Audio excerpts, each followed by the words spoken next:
Hi everybody.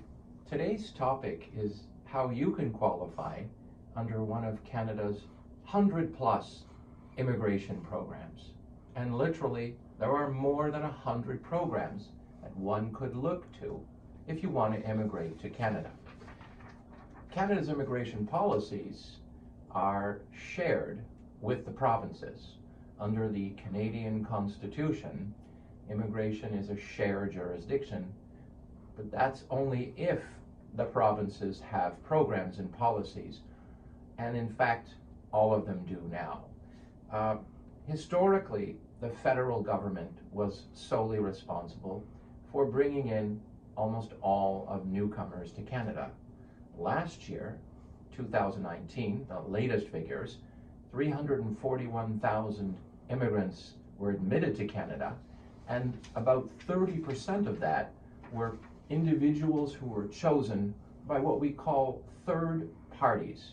That means, for example, under the provincial programs, they have the right, provinces do, to select immigrants according to the needs of the province. For example, Quebec was the first province to have its own immigration programs. That came into force in 1991. Shortly after that, Manitoba became the second province when they launched their immigration provincial nominee program in 1995. Since then, there's been a range of new programs, what we call third parties, that have a say in who gets to come to Canada. And the federal government is very happy to allow such a diverse range and array of third parties who can have a say in the immigration programs. So we have, of course, at the top of the list, we have the provinces. And we also have many pilot programs. They're usually small programs. For example, the Atlantic Pilot Program. We have the Rural Immigration Program. These are all pilots. In other words, they were launched with a view to seeing how they fare, see how successful they are, and some of them continue on, some of them don't. So we have a number of third-party programs. Even the Startup Visa Program under the business category is really a third-party program, in that you have a third party that actually makes the selection decisions and decides who is a good business applicant to Canada. I'm referring, of course, to the designated entities that actually write the approval certificates, commitment certificates. So we have a whole range of third parties across the country. And of course, the reason we have this is because Canada is such a diverse country with so many needs by each of the, excuse me, some of the local labor markets. So what Canada's looking to achieve, and they've done it very, very successfully, is allow the various submarkets and the various players across the country to have a say in the specific needs of those areas. And of course, all of these participants want to see that the people that they select are going to stay there and live there.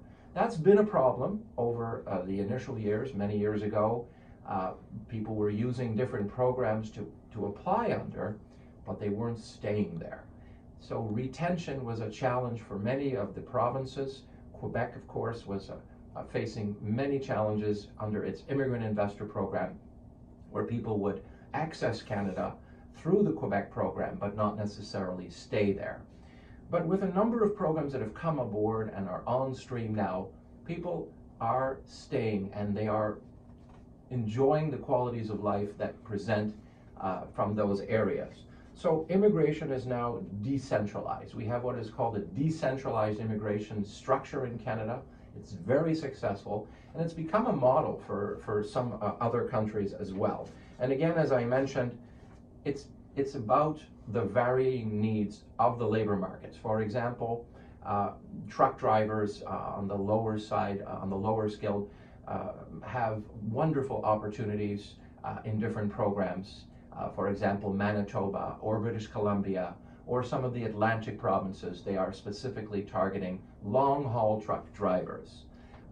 You have tradespeople who are sought after. You have medical professionals who are sought after in different jurisdictions.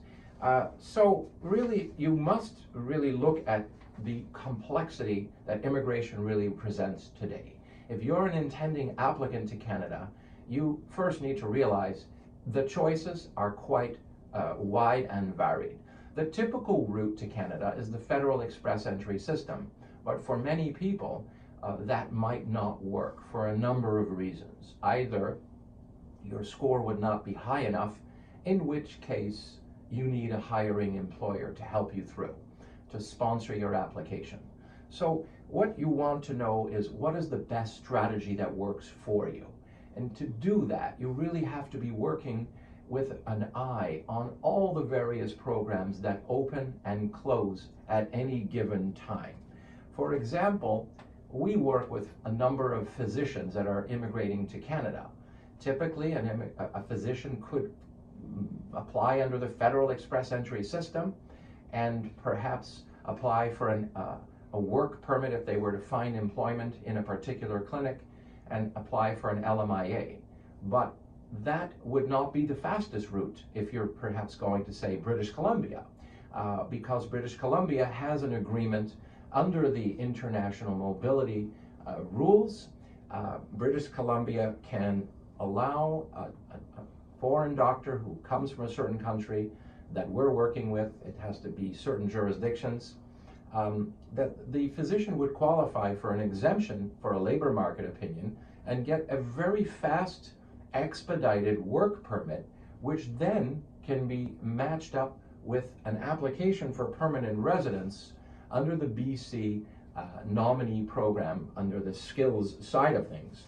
So if you're not working with someone who knows the ins and outs and the strategies that you need to employ to overcome, for example, your score, if you need a higher score, because the all program draws, the last scores were in the 470 range, and we're waiting for the next all program draw under the Federal Express Entry system. And we expect that to happen in the next short while. That could be next draw or in June perhaps. We're looking to see that happen. But individuals who are applying to Canada now are seeing that if you're working in Canada, you have an excellent chance to remain in Canada, either through the PNP program, through draws of the Federal Express Entry system that target provincial nominee programs, or under the Canadian Experience class. So it's really important to assess what are your options under the many, many programs that require insight into all of these streams that are out there. Naturally, you want to work with someone who can help you perhaps in finding employment in Canada, because if you do have an employer willing to sponsor, your chances are very, very high that you'll be able to succeed to Canada. At immigration.ca, we have an excellent employment search service that is very comprehensive and really works with LinkedIn and identifying areas of the country that are in short supply or demand for certain occupations. We will teach you and guide you and coach you under our mentoring programs, which are very substantive. We have videos and we help you position yourself so that you can market yourself and apply into many of the sub-labor markets across the country. So for people who want to immigrate to Canada, it's very important, number one, what strategy will you work with? What programs are you open to? And what are compatible with your background? And of course, you need to be able to market yourself so that perhaps you can be attractive for a potential hiring employer. As we come out of COVID now, in the months ahead, as people are going to be able to see, the immigration numbers to Canada are expected to increase substantially. There's a backlog of people who have been waiting to come to Canada, and as Canadians become more and more vaccinated, which the numbers are showing is taking place, people will be able to see themselves going forward in their projects and relocating and taking the benefits of the Canadian permanent residence that they wanted to apply and receive.